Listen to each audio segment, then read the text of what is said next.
Great. So, hi guys, we have one more great presentation. I'm very excited to introduce Katie Delph. Katie is a rising junior at Morgan State University, and she's coming to join us from the biology department. So we're very excited to have her on the economics team this summer. So she'll be giving a presentation on some social science work that she's done and looking at the Sika deer over in the Eastern Shore of Maryland. So.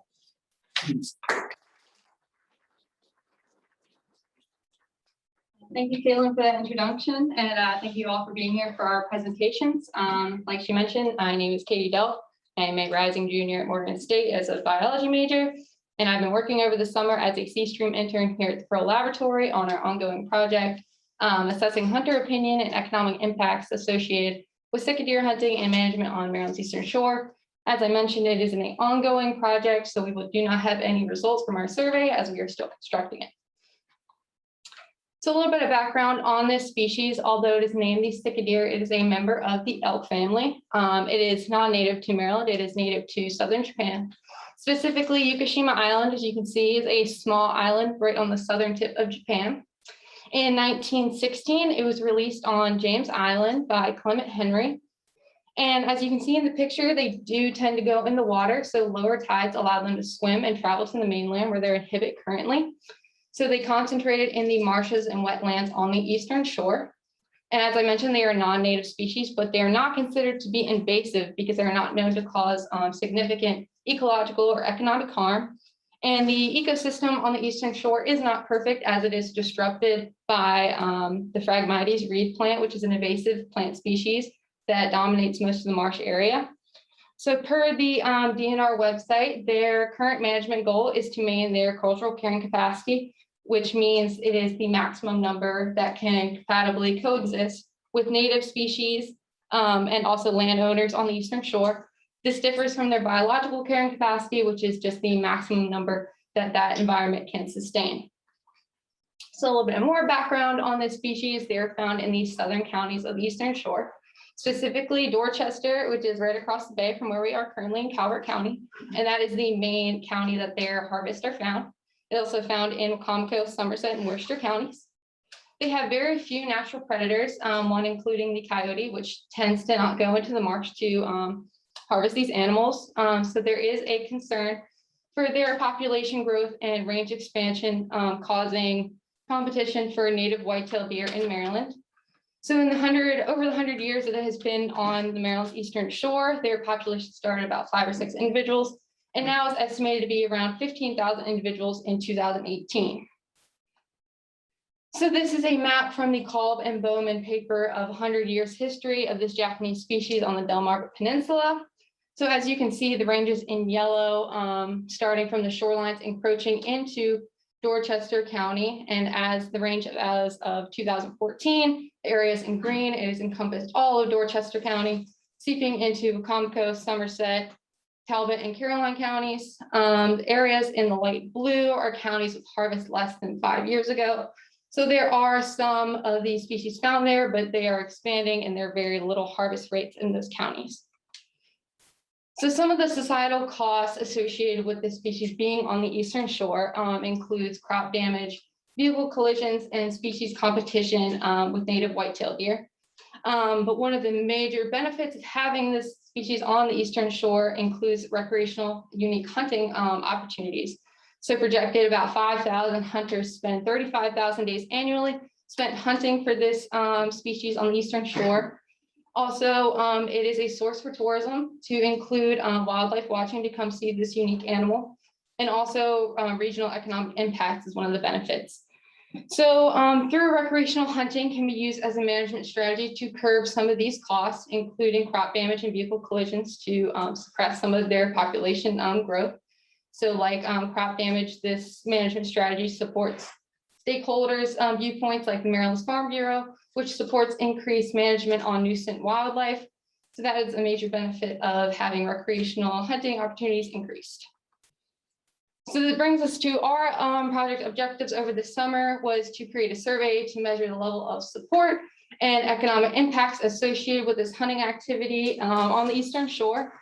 So our goal is to design a survey that helps understand the management preferences among hunters and other stakeholders and public's opinion on their satisfaction levels with their population. Also estimating their deer hunting expenditures, so how much they're spending on these hunting trips to help understand the economic impacts, using different social sciences methods to understand these preferences, and also considering the scientific sustainable species population that our environment can sustain. So our survey construction is an online web-based survey. So this increases the number of hunters that we are able to contact, differing from a mail-in survey. And this also helps us increase the response rate. The emails are provided from the DNR, which are provided from the hunters when they are purchasing their hunting licenses from the DNR. Now, this is kind of an issue that some emails are not provided when the licensing is purchased, but that is a small percentage of our sample that we are not collecting. But some of our question categories include the motivations of hunters. So these are factors that support hunters' motivations to continue hunting this species. Also, their attitudes and perceptions on their management goals of this non-native species on the Eastern Shore. Their personal characteristics, including some of their favorite methods of take, favorite season to hunt in, and some of their background into who introduced them to the hunting and their traditions. Also, their participation and effort. So how many days they spend hunting, which season they hunt in, and which species they hunt for.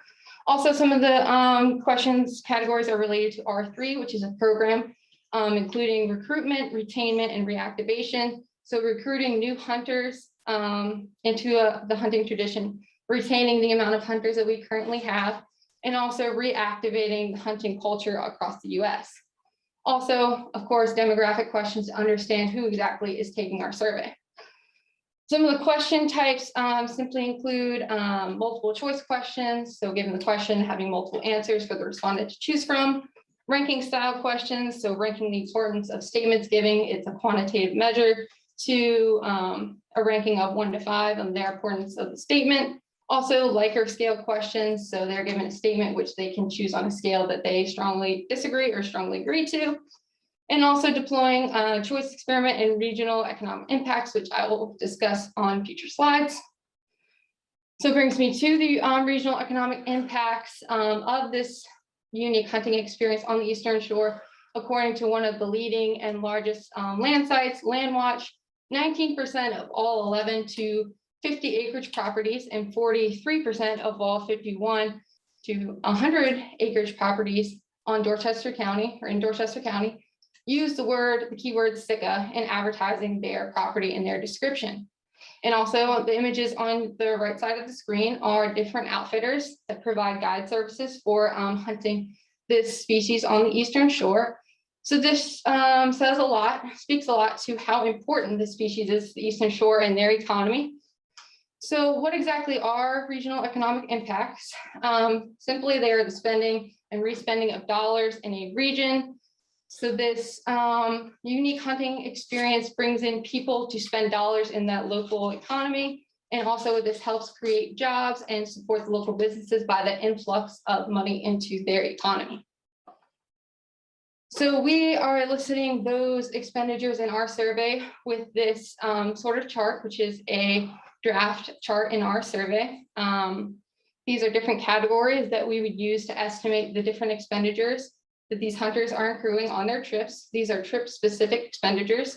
So categories including like transportation, so gas that they put in their vehicles to get to their destination to hunt this animal, area entrance fees to gain access to hunt, hunting supplies specific to that trip, so any ammunition that they use, and also those guide fees that I spoke to on that previous slide. So another method that we are deploying in our survey is a choice experiment.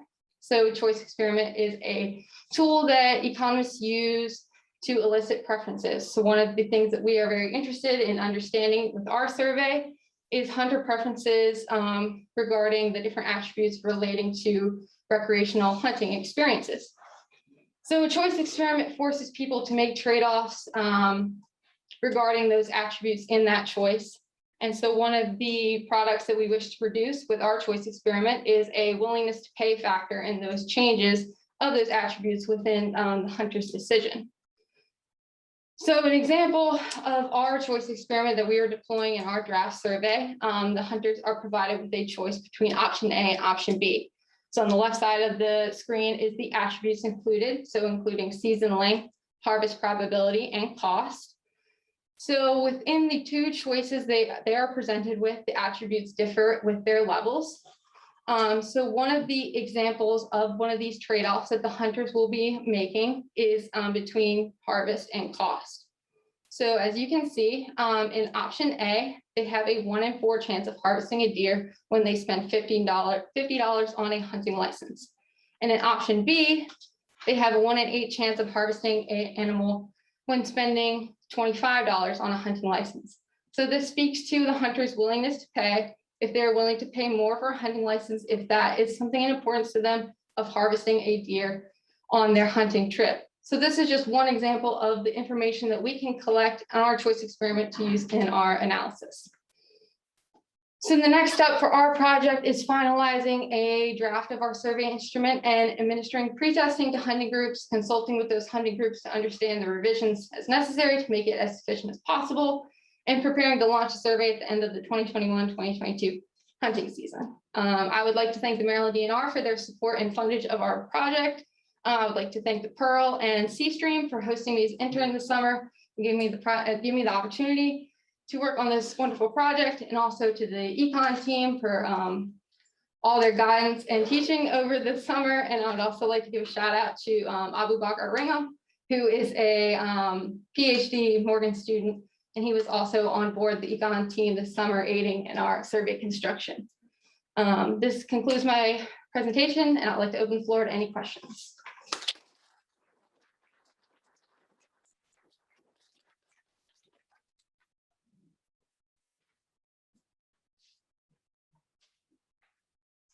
Question. Yes. Okay, so you talked about for your survey, you said that you were, I think one of the questions was like what species they hunt for, Mhm. and then like the expenses. So when you're looking at that, are you planning just to include, so let's say someone hunts like white-tailed deer and Sika deer, if they put all their expenses, like, are you like assuming that they hunt one more than the other? Or like, are you looking more specifically at like what they spent just on Sika deer hunting when they fill that out? Right, yeah, so for our expenditures chart, it is trip specific to Sika deer hunting. So anything related to their trips to the Eastern Shore to hunt this animal, it would be included in that chart to gauge their expenditures. Their comparison for white-tailed deer would be kind of addressed in another question to understand their participation of which species they hunt for, not necessarily their expenditures, comparing those two different species. Thanks. Yes. Are the white-tailed deer seasons and Sika deer seasons the same? Yes, they do overlap. So you just go out there and you shoot whichever one you can? Or you can shoot whichever one you can? Yeah, well, there is no specific Sika deer permit, so as long as you have a general hunting license, you are allowed, and you're in the season using the correct weapon, you are allowed to hunt whichever deer that you see fit or you're hunting for. Yes, ma'am. Aren't the habitats quite different? Sika deer is more marsh oriented, and so if you go in on foot and kill one, it's not easy to get it back. Yeah, definitely. They're Even though they're smaller, I mean, does your survey somehow get at that difficulty or the accessibility of the habitat? Because more, we try not to have people be able to drive very close. right. Yeah, our survey more focuses on in respect to land is like versus public and private land, not so much the difficulty of going into the marsh. Although that is a very interesting topic to explore, understanding that is varying in habitat going into the marsh rather than white-tailed deer who would tend to stay more in the suburban or cropland areas. But that is something interesting to explore. Yes, sir. I just wanted to preface this with that one question and one comment. Is the survey going to include a comparison or for motivation if people are hunting because they prefer one taste of venison of species over the other? Yeah, that is something that we will explore in our survey, kind of the motivations on why people hunt, if it is more of a recreational activity where they get outdoors, or if they're using it as meat storage to feed their families. as the Sika deer is a smaller animal. So hunting a white-tailed deer, if that is their goal, might be a better motivation to have more meat stored in their locker or in their freezer. But also that the Sika deer, as I've heard, is a little bit more tasty than the white-tailed deer. So that might be a different motivation for hunters. And then, my comment is, just in consideration of like data that you don't have yet, is that, with the pandemic, particularly for people who use firearms for whatever purpose, ammunition was high, there was a surge in prices, so that might impact your data from the first survey and moving forward. Yeah, that is definitely something we've had a conversation about, but thank you for your observation.